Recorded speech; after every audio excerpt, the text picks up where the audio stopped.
welcome to the Halloween countdown. Really quick, I might cough during this. I'll try not to. The story is by Creepypasta Jr. Go check him out. He makes great videos. Anyway, let's get into it. If you want an answer at the end, prepare to be disappointed. There just isn't one. You see, I was an intern at Nickelodeon Studios for a year in 2005 for my degree in animation. It wasn't paid, of course. Most internships aren't, but it did have some perks beyond education. To adults, it might not seem like a big one, but most kids at the time would go crazy over it.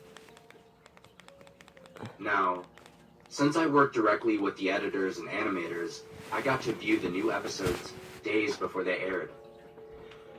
I'll get right to it without giving too many unnecessary details. They had very recently made the SpongeBob movie, and the entire staff was somewhat sapped of creativity, so it took them longer to start up the season. But the delay lasted longer for more upsetting reasons. There was a problem with the Series 4 premiere that set everyone and everything back for several months. Me and two other interns were in the editing room along with the lead animators and sound editors for the final cut. We received a copy that was supposed to be Fear of a Krabby Patty and gathered around the screen to watch. Now, given that it isn't final yet, animators often put up a mock title card, sort of an inside joke for us, with phony, oftentimes lewd titles, such as How Sex Doesn't Work instead of Rockabye by Valve, when SpongeBob and Patrick adopt a sea scallop. Nothing particularly funny, but work-related chuckles, so when we saw the title card, Squidward Suicide, we didn't think it more than a morbid joke. One of the interns did a small throat laugh at it. The happy-go-lucky music played as normal. The story began with Squidward practicing his clarinet, hitting a few sour notes like normal. We hear SpongeBob laughing outside, and Squidward stops, yelling at him to keep it down as he had a concert that night and needed to practice. SpongeBob says okay and goes to see Sandy with Patrick. The Bubbles splash screen comes up and we see the ending of Squidward's concert. This is when things start to seem off. While playing, a few frames repeat themselves, but the sound doesn't. At this point, sound is synced up with animation, so yes, that's not common, but when he stops playing, the sound finishes as if the skip never happened. There's a slight murmuring in the crowd before they begin to boo him. Not normal cartoon booing that is common in the show, but you could hear very clearly the malice in it. Squidward's in full frame and looks visibly afraid. The shot goes to the crowd, with SpongeBob in the center frame, and he too is booing, very much unlike him. That isn't the oddest thing, though. What is odd is everyone had very realistic eyes, extremely detailed, clearly not shots of real people's eyes, but something a bit more real than CGI. The pupils were red. Some of us looked at each other, obviously confused, but since we weren't the writers, we didn't question its appeal to children yet. The shot goes to Squidward, sitting on the edge of his bed, looking very forlorn. The view out of his porthole window is of a night sky, so it isn't very long after the concert. The unsettling part at this point is there's no sound. Literally no sound. Not even the feedback from the speakers in the room. It's as if the speakers were turned off, though their status showed them working perfectly. He just sat there, blinking, in this silence for about 30 seconds. Then he started to sob softly. He put his hands over his eyes and cried quietly for a full minute, all the while a sound in the background very slowly growing from nothing to barely audible. It sounded like a slight breeze through a forest. The screen slowly begins to zoom in on his face. By slow, I mean it's only noticeable if you look at shots 10 seconds apart, side by side. His sobbing gets louder, more full of hurt and anger.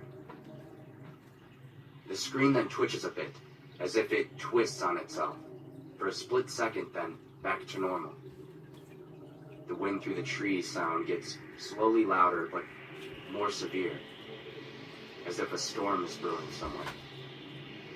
The eerie part is the sound, and Squidward sobbing sounded real. As if the sound wasn't coming from the speakers, but as if the speakers were holes that the sound was coming through the other side. As good a sound as the studio likes to have, they don't purchase the equipment to be that good to produce sound of that quality.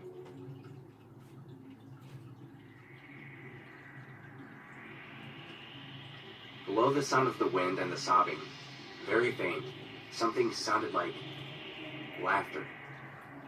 It came at odd intervals and never lasted more than a second, so you had a hard time pinning it. We watched this episode twice, so pardon me if things sound too specific, but I've had time to think about them. After 30 seconds of this, the screen blurred and twitched violently and something flashed over the screen, as if a single frame was replaced. The lead animation editor paused and rewound frame by frame.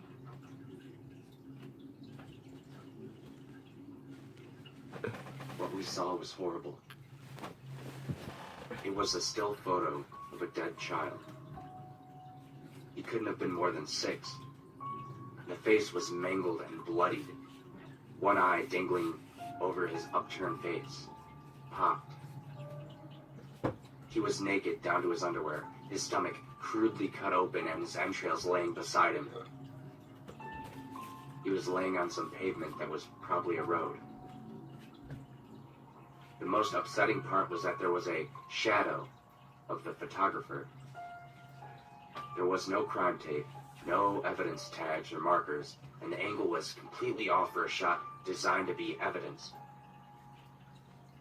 It would seem the photographer was the person responsible for the child's death.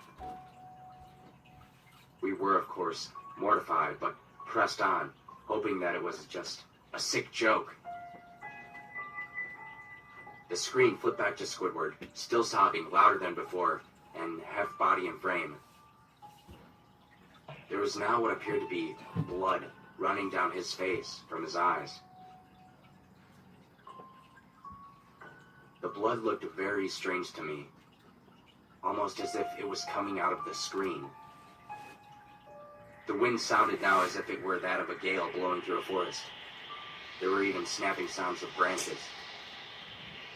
The laughing, a deep baritone, lasting at longer intervals and coming more frequently. After about 20 seconds, the screen again twisted and showed a single frame photo.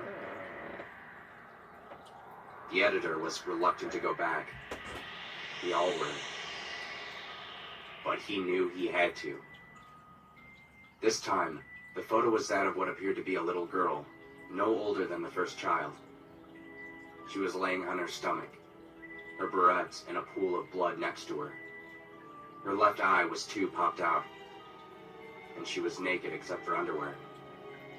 Her entrails were piled on top of her, above another crude cut along her back. Again, the body was on the street and the photographer's shadow was visible, very similar in size and shape to the first. I had to choke back vomit, and one intern, the only female in the room, ran out. The show resumed. About 5 seconds after this second photo played, Squidward went silent, as did all the sound, like it was when the scene started. He put his tentacles down, and his eyes were now a bright red. They were bleeding, bloodshot, and pulsating. He just stared at the screen, as if watching the viewer. After about 10 seconds, he started sobbing, this time not covering his eyes. The sound was piercing and loud, and most fear-inducing of all is his sobbing was mixed with screams. Tears and blood were dripping down his face at a heavy rate. The wind sound came back, and so did the deep-voiced laughter. And this time, the still photo lasted for a good 5 frames. The animator was able to stop it on the 4th and backed up. This time, the photo was of a boy, about the same age, but this time the scene was different. The entrails were just being pulled out from a stomach wound by a large hand. The eyes popped out and dangled, blood trickling down them. The animator proceeded. It was hard to believe, but the next one was different, but we couldn't tell what. He went on to the next, the same thing. He went back to the first and played them quicker, and I lost it. I vomited on the floor. The animating and the sound editors gasped at the screen. The 5 frames were not as if they were 5 different photos.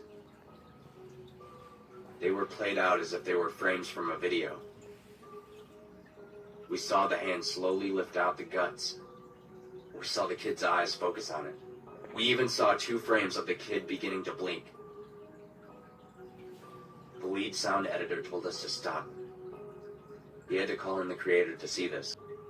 Mr. Hillenberg arrived within about 15 minutes. He was confused as to why he was called down here, so the editor just continued the episode. Once the few frames were shown, all screaming, all sound again stopped. Squidward was just staring at the viewer. Full frame of the face. For about 3 seconds. Then the shot quickly panned out and that deep voice said, "Do it!" And we see in Squidward's hand a shotgun. He immediately put the gun in his mouth and pulled the trigger. Blood and brain matter splattered all over the wall behind him and his bed as he flies back with the force.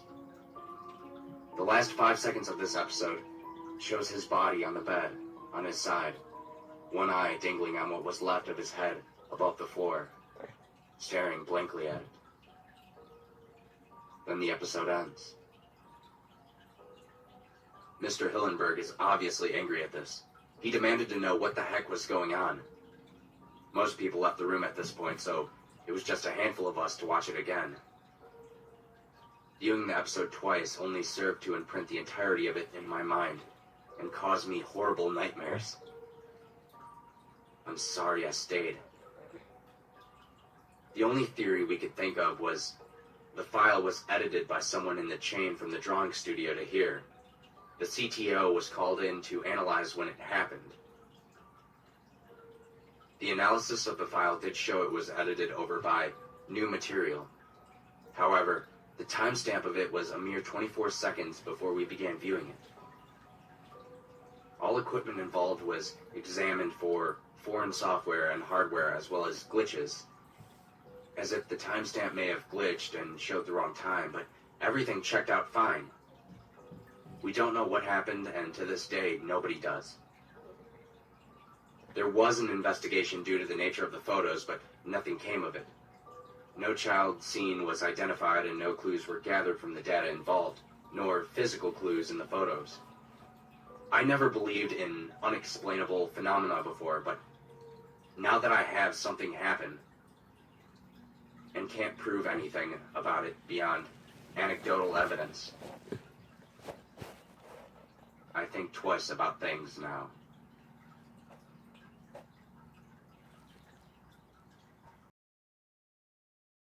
October 8th, 2019. Today's story is Squidward Suicide. Really quick, I won't be reading it because if you can't tell, I have a cold. That's why I haven't been uploading. But yeah, let's get into it.